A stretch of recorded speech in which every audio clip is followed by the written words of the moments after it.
I am merely investigating some facts that the Pharisees of Nazareth have brought to my attention, and which I must investigate so that they do not see me as a prevaricator in my public office. What do they accuse us of? Zechariah asked. In truth, not even Pilate fully understood the accusations.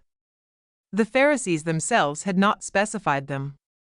Unsure how to clarify the accusations, the governor said bluntly, They say you are disturbing the peace by preaching a different religion. In truth, my lord, we are only doing good to those who suffer and speaking of God and Jesus. Here are two living witnesses to the effects of God's goodness.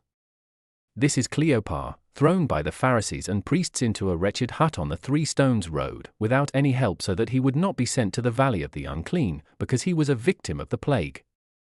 Now, my lord, look for any sign of the hateful leprosy on his skin. Pilate's gaze turned to Cleopas, almost doubting Zechariah's statement.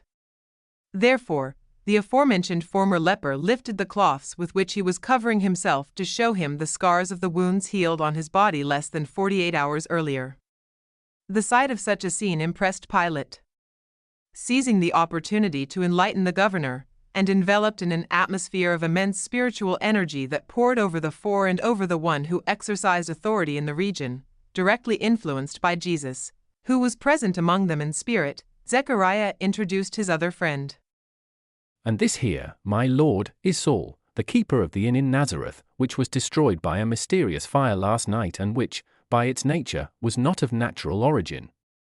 The poor fellow was punished in his personal possessions by Pharisees' agents who wanted to frighten or kill us, since they knew we were staying there, in their welcoming inn.